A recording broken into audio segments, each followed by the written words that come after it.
শুরুতেই সবাইকে বাংলা নববর্ষের শুভেচ্ছা। আশা করি আপনাদের নতুন বছর খুব সুন্দরভাবে শুরু হয়েছে।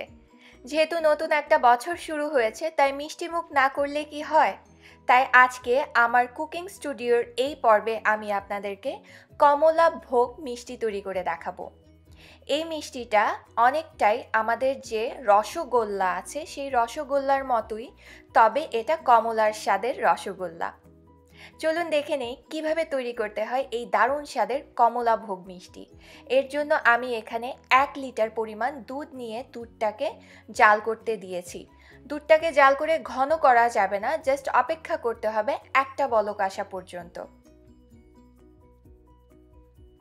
যখন একটা বলক চলে আসবে তখন আমি আগে থেকে প্রায় 1 কাপের মতো কমলার রস বের করে নিয়েছিলাম। আপনারা যে মালটার রস আছে সেটাই বের করলে হবে।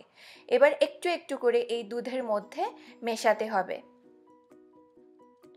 মেশাতে মেশাতে একটা পর্যায়ে যখন দেখবেন যে ছানাটা আলাদা হয়ে গেছে আর একটা স্বচ্ছ পানি আলাদা হয়ে গেছে, তখন আর কমলার রস মেশাতে হবে না। এখন চুলাটাকে বন্ধ করে দিতে হবে। বন্ধ করার পরে ঠিক 5 মিনিট অপেক্ষা করতে হবে। 5 মিনিট পরে একটা জালির ওপরে একটা পাতলা সুতির কাপড় বিছিয়ে, আপনারা চাইলে চিজ ক্লথও নিতে পারেন, সেটার ওপরে যে ছানাটা তৈরি করেছি আমি সেই ছানাটাকে ঢেলে দিয়েছি।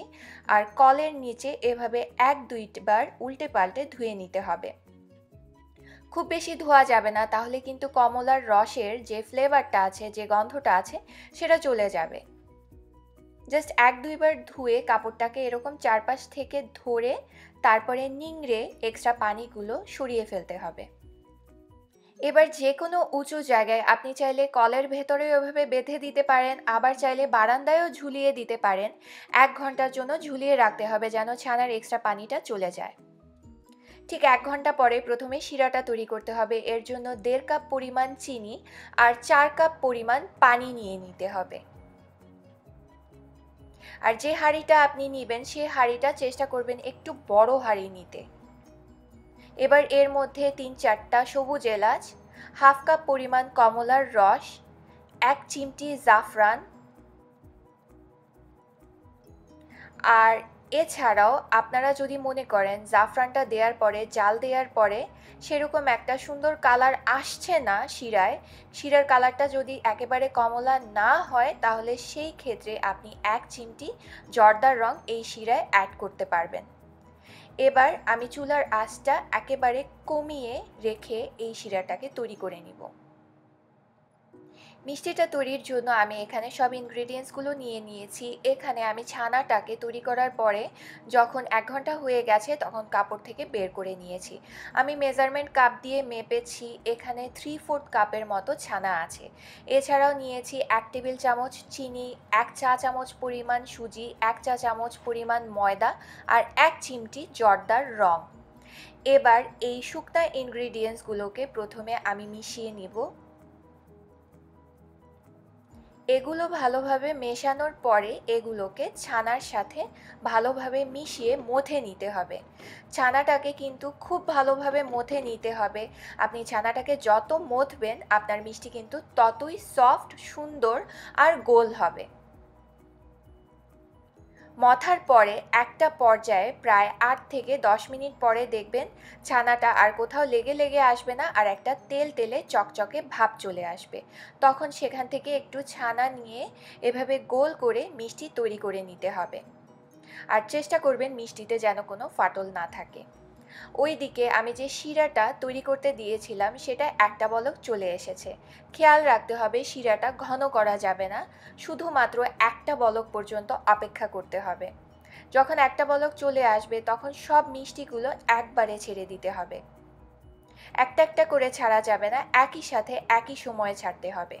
এখন একটা ঢাকনা দিয়ে আমি ঢেকে দিব, আর ঢাকনায় কোনো ছিদ্র থাকলে সেটাও কোনো কাগজ দিয়ে বন্ধ করে দিতে হবে। এখন চুলার আঁচটাকে মিডিয়ামের থেকে একটু বাড়িয়ে দিয়ে এই মিষ্টিগুলোকে জাল করতে হবে ঠিক 15 মিনিট। এই 15 মিনিটে ঢাকনা খোলা যাবে না। এরই মাঝে দেখেন মিষ্টিগুলো কিন্তু ফুলে একেবারে 2 গুণ বেড়ে গেছে। এখন খুবই হালকা হাতে মিষ্টিগুলোকে উল্টে দিতে হবে যেন ভেঙে না যায়। উল্টানোর পরে প্রায় হাফ কাপ পরিমাণ ফুটন্ত গরম পানি নিয়ে এই শিরার মধ্যে দিয়ে দিতে হবে। এবার ঢাকনা দিয়ে ঢেকে চুলার আঁচটা মিডিয়ামের থেকে কমিয়ে দিতে হবে আর জাল করতে হবে 1 ঘন্টা। তবে এই 1 ঘন্টায় প্রতি 20 মিনিট পর পরে আপনাকে ঢাকনাটা খুলে হাফ কাপ পরিমাণ পানি যোগ করতে হবে। এভাবে করে 1 ঘন্টায় আমি 3 বার পানি অ্যাড করেছি।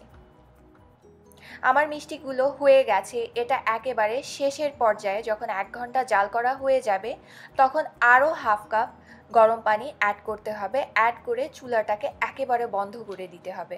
বন্ধ করে ঢাকনা দিয়ে প্রায় 7 থেকে 8 ঘন্টা এই শিরার মধ্যেই মিষ্টিটাকে ঠান্ডা করে নিতে হবে।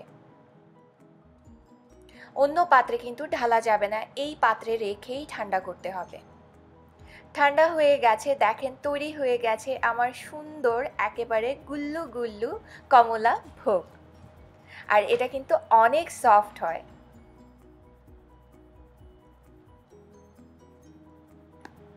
যেহেতু এখন কমলার সিজন চলছে তাই এটা আপনারা ট্রাই করতে পারেন।